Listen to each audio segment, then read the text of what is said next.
Maybe you've just completed your class story and feel a bit lost on what to do next. Or maybe you're just feeling a bit bored of the game. Whatever it is, I would like to help you out. In this video, I've gathered 5 different things you need to try out in Star Wars: The Old Republic, and hopefully at least one of the things on the list will pique your interest. Without further ado, let's hop right in.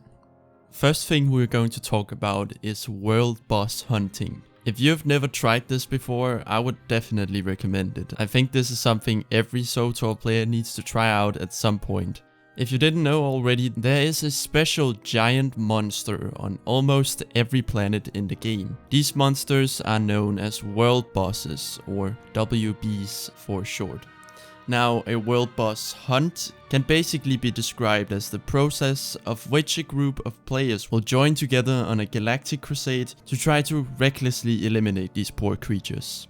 If you would like to try this out with a group of people, I would recommend either joining a guild and asking there if anyone would like to come along, or you could also ask in general chat on the fleet. Sometimes during Galactic seasons, there will be objectives where you have to take down specific world bosses, which can also be a great time to link up with a group.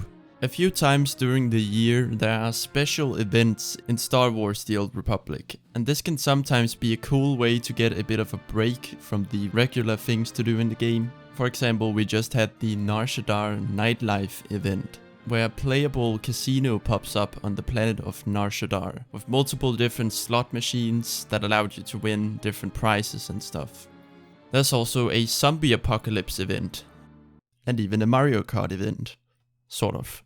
Not all the events are as fun and exciting, but it's definitely something to keep an eye on if you're feeling a little bit bored of the regular game.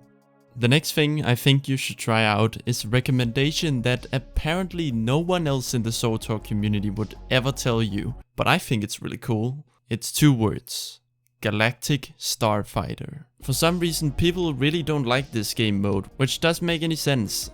This game mode has starfighters in space. I mean, it can't really get more exciting than that. There are 4 different classes of ships in the game: Striker, Scout, Bomber, and Gunship. Striker is the well-rounded ship with a wide range of different weapons and missiles to choose from, which makes it capable at both shorter and longer distances. Scout is fast and maneuverable, perfect for chasing down targets at close ranges. Bomber is a slower class of ship, perfect for placing down a few mines on the objective and then immediately going AFK. Gunship is just annoying. Seriously, the ship can literally just one-shot you from a million miles away, and when the enemy team has 5 of those lined up, like, come on, that's just not fair. The controls can be a little bit confusing at first, which is why I would recommend looking up a guide on how to play before jumping in. Now, if you would like to do something that is more skill-based, I would recommend you to try out PvP. If you're going to try out PvP, I'll say that you'll probably have to learn how to use your specific class properly. The easiest way to do so is to look up a class guide here on YouTube. I'm not an expert at this, there are other people who know more than I do. PvP is currently divided into 2 different modes: War Zones and Arenas. War Zones are your big team battles with up to 8 people on each team. There will be certain objectives your team will have to complete to win, besides just fighting each other. Arenas are smaller 4v4 team battles, where the team that defeats the enemy team most times out of 3 wins. The only objective here is to beat the enemy team's players. If you haven't played PvP before, I would recommend trying it first on a lower level character, since PvP is separated into different level brackets. I think you should try it out on a character that is below level 41, as I've found that the people there are usually a lot more chill, and it's a lot more forgiving if you don't know your class fully yet. And by the way, I forgot to mention, both PvP and Galactic Starfighter can be accessed through the activities menu at the top of your screen. Now, if you've completed your class story and instead would like to play even more story related content, it might be a good idea for you to either start a new character with a different class story or start playing through the expansions with your current character. Star Wars The Old Republic actually has quite a lot of story content in the expansions at this point. And the cool thing is, even if you're free to play, you'll still have access to the first 2 expansions, Rise of the Hot Cartel and Shadow of Riven.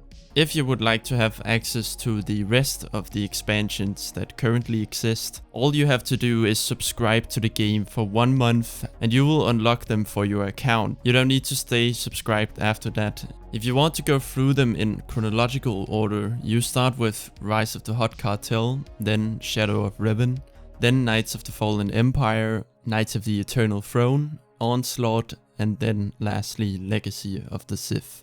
Now, one final thing, if you're feeling bored of playing SWTOR, it's absolutely okay to take a break from playing. Maybe there's some different games you want to play instead.